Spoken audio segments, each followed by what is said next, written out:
Hello parents, in this video I'm going to be showing you some materials and resources that you might have around your house to engage your child in some more open-ended play. Open-ended materials are materials that your child can use over and over again in a variety of different ways. They can use their imagination and they can create a multitude of possibilities by using some simple materials. The first and probably most popular open-ended material are simple wooden blocks. They could be colored or they could just be wooden. Providing them with a lot of blocks is going to give them so many different possibilities for building. However, many times we like to add other things to these blocks that kind of changes them and doesn't make them open-ended. Example of adding things that aren't open-ended to blocks are adding people or animals or even dinosaurs. When we add elements like this can only be a cow.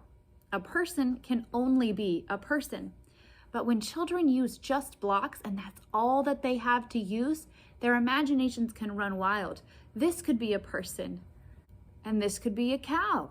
Providing them with more simplified materials lets their imagination grow. Blocks are always a great way to start. They don't have to be small blocks, they could be bigger blocks. I do like using wooden blocks the most because again, their imagination can soar while using wooden blocks. If we use Legos can still be built in different ways, but the way that Legos are built, they have to be stacked on top of each other. And because of that, the structure is kind of guided by the shape of the Legos. So if you have something like this where children can turn and place blocks in different ways, then it creates a little bit more opportunities for them. The next material that I have that we actually have at my own house are cups. These are just plastic cups. You could get the red Solo cups. You can buy a big pack at the store. Giving a stack of these to your child can open up so many possibilities for creativity and building. They can stack them up. They can make them into towers. They can make them into patterns. Building with these cups is a great and easy way to give your child something fun to play with.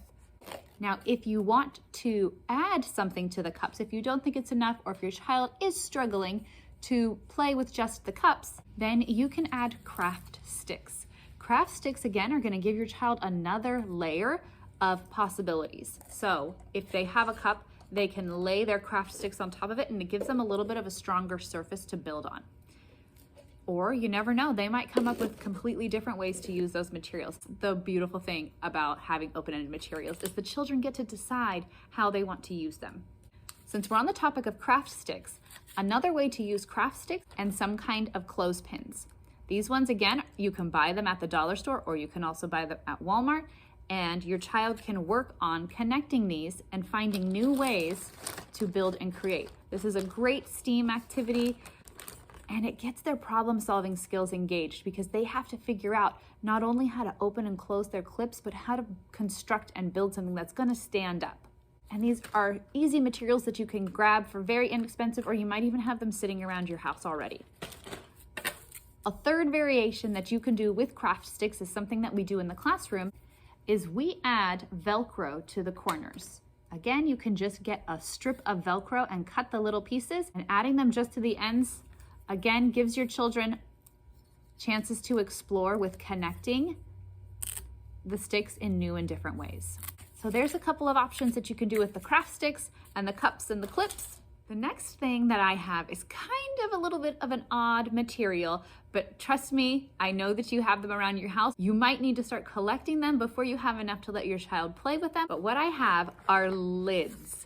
These are all kinds of different lids from different kinds of containers. Some of them pop open if you wanted to. Some of them are from Parmesan cheese. These are called a loose part. These are something that we find and we kind of repurpose and we use them in a new way. These are great for open-ended exploration for children. And again, you can add other elements to these so that they're not just building with just the lids, but that they have other materials. Some additions could be rocks or small pebbles. You could even use sticks, or again, those craft sticks work too. Collecting these and letting your child explore with something that they're familiar with is gonna expand their open-ended and imaginative play. One of the last things that I have, I could probably talk all day about open-ended materials. These are simply paper towel tubes. Now, I like to collect these because, again, the kids can use these in so many different ways. They have made so many different ramps out of these. They use these as tunnels for cars in the classroom. Their imaginations can soar with all kinds of found materials from your house. Collecting cardboard, collecting boxes is going to give them a lot of other possibilities with their creative and imaginative play. So this, again, is another thing you might have to start collecting, but once you have them, they're a great resource, and it's a good way to save that trash that would have just been thrown away and give your child some time to explore with them. The last two items that I have, you might not necessarily have around your house, but hopefully it inspires you to maybe think a little outside of the box or to start collecting them. The first thing that I have are corks. Corks we have in our classroom, and you would be surprised of the things that the children do with just simple corks. And we have so many that we keep in our math and science area, and the kids can explore with and play. The other thing that I have, they're called tree cookies. And they were branches at one point that were cut into these very small rounds of wood. And children love to use these too. I have seen children set these up and use these in dramatic play, and instead of using the dollhouse, they have used these to set a table, and they'll use the corks to stack them around as people around them. There's a lot of possibilities with open-ended materials. Look around your house. I'm sure that you have something around that your children can learn and explore with today. These were just some ideas. I hope you found it helpful, and I'll see you next time. Bye.